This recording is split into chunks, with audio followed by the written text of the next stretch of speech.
heard about, microgrid, which you've heard about, and smart solutions. This is key trends and opportunities in ASEAN. This is a good place to be operating, as you are definitely in the right place. Can you please welcome to the stage Dinesh Selvamurthy, the Consultant Digitalisation for Pestech Energy Malaysia. Round of applause. Well, thank you so much for the introduction. Good afternoon, ladies and gentlemen. Well, those at the back, why don't you come forward? There's actually a lot of urban seats, if you would like to take a seat. Just a quick introduction. My name is Dinesh. I'm the Consultant of Digitalization for Pestech Energy. And today I'll be talking quite a mouthful, but key part here is the key trends and opportunities in ASEAN and three areas that I'll be looking at. Advanced metering infrastructure, smart solutions, particularly EV charging solutions, as well as microgrid or distributed energy resources. So let's go on to the next slide. Let me get my clicker. All right. I think everybody has seen this slide before. It's basically an overview of what ASEAN is made of. It's key that we are meant to be here. This block is relevant. We are the third largest economy in Asia, the seventh largest in the world, and that is not about to change. So opportunities are a mass in terms of ASEAN and what we can offer to them. But what I wanted to highlight here is with all of this FDI growth, with all this trade, industries will grow, commercial buildings will grow, and besides that, energy demand is also a requirement. So all of this tends to be an opportunity, be it for the utility, or be it for the consumer, or even be it for the industries. And that is what this slide basically highlights.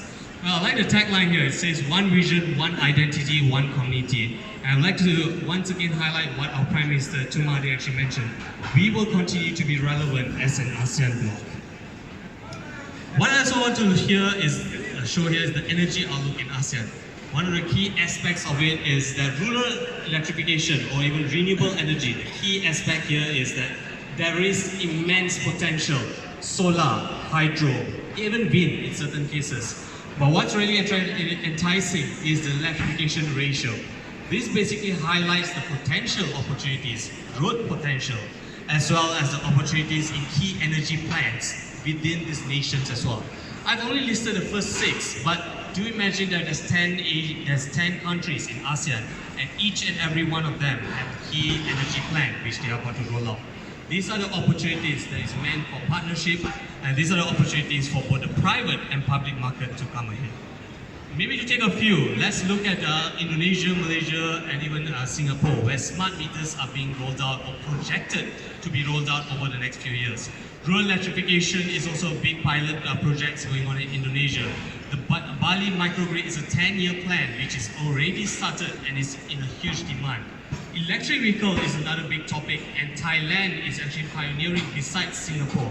The next few slides I'll go into details of each of these energy plans and where can each of us play a role in this energy outlook. Now this is an overall view of the EV market. I've taken, that's too fast. So this is the overall view of the electric vehicle market in Southeast Asia. And I've taken a note out of KPMG's research, where Singapore is actually one of the predominant countries in terms of EV charging infrastructure, electric vehicle rollout, and so on and so forth.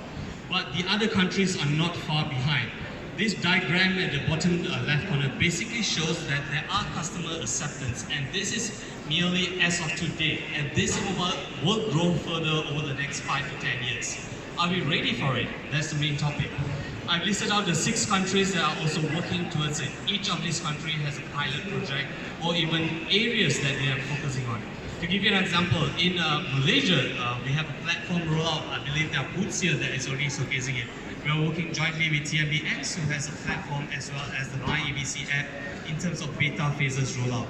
There are also solution providers in terms of rolling out EV charging infrastructure.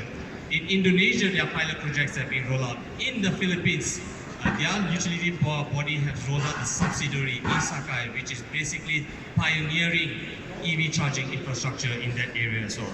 This basically just shows the amount of opportunities there are in this region. Now, the other key part about it is the ASEAN Smart City Network. This is a diagram that I thought it would be great to showcase to the crowd today.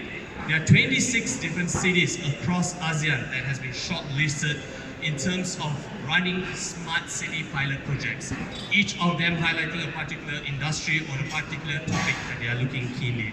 In Indonesia, for example, Banyuwangi is a city that is looking at smart townships, or even they call it smart villages.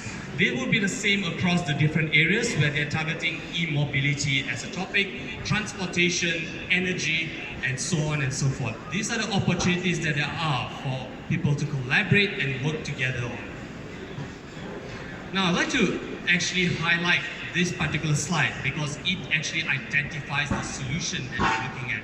And this slide, there's 4 segments to it. Any digital architecture, let me once again highlight this, any digital architecture has 4 components to it.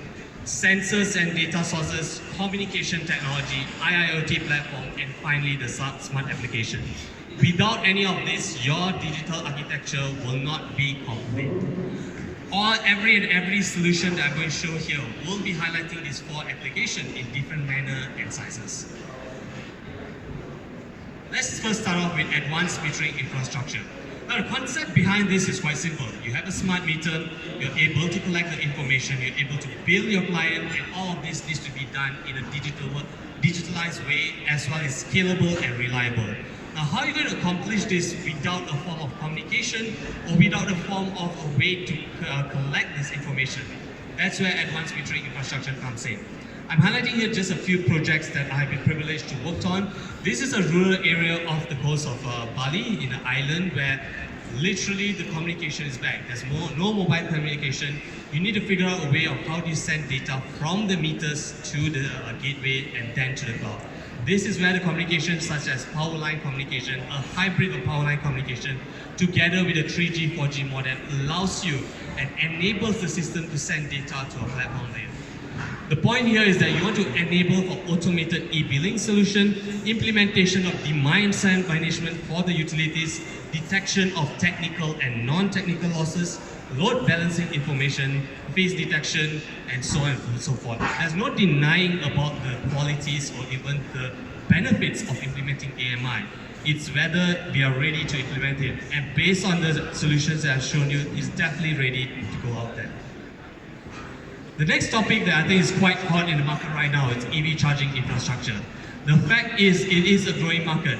You might not see it to be available all over the place, but this is a growing industry. Just to highlight, even in Malaysia, there are already statistics that say there's over 50,000 registered plug-in hybrids. And where will all of these hybrids actually get their electricity supply, or where do they actually charge their car? So you need to have a platform, you need to have the EV charging, which is robust and enables you to charge it successfully. And this is where the solution such as what we have developed here comes into play. Think about the types of chargers you require. Plug-in hybrids just require 7 kilowatt chargers, 3.3 kilowatt chargers, or 22 kilowatt chargers. That's the AC part of it. When we talk about faster charging, that's where DC comes into the picture. There are solution providers out there who can supply this equipment, but are they connected? Are they able to identify how much charges are being utilized? And what is the business model behind that? So this is where the early stage comes in, where the cooperation that we have together with the utilities is important, immensely important to build a sustainable business model for the EV charging and to roll it out into the future as well. The key part of this is the flexibility to integrate with OCPP-based chargers. In essence, there will be multiple chargers operators, and you want to be able to integrate with all of this. Last mile IoT connectivity is also key. What happens if you have a charger underground? How are you going to be able to send information to the cloud? How do you operate those chargers? Those are the questions you need to answer. The answer is going to be a mixture of technology. Be it power line communication, be it 3G or SIM card, be it BLE technology, but it cannot be only one. It has to be a multitude of this technology that comes into place to address this solution. A management portal that enables the user or the owners of the buildings to completely understand what is the pattern of utilization like, where will the supply of power come in, and all of this is also another key part of the solution. And after all, what's the goal of it? It is not to just drive ecotourism as well as to also improve the utilization of energy consumption. So let's think about it. EV charging infrastructure, green EV charging infrastructure, that's the future that we're looking at. Maybe to add on, let's look at microgrid for a bit.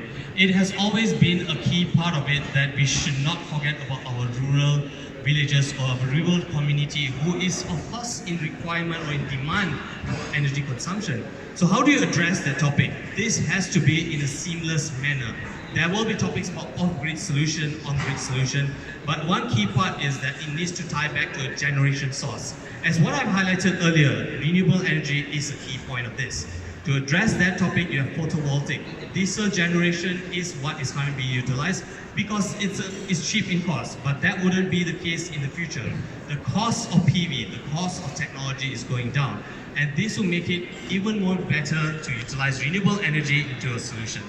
But what is the key tying factor towards all of this? Storage solution. In the past, storage has been the biggest concern. It has always been the biggest cost in rolling out such a solution. Having a storage solution that has a long-term plan, long life cycle, and reduction in cost, that's where we'll come in. Technologies such as supercapacitor batteries are already out there in the market, and this has been rolled out in pilot projects across Southeast Asia. Now, I just want to highlight one last thing is that there are a lot of solutions, there are a lot of opportunities out there. And unfortunately, time does not allow me to go beyond what I talked today, but I'll be more than happy to answer some of your questions. Do visit us at booth AC22, and yeah, why not? Let's work together on opportunities here in ASEAN. Thank you.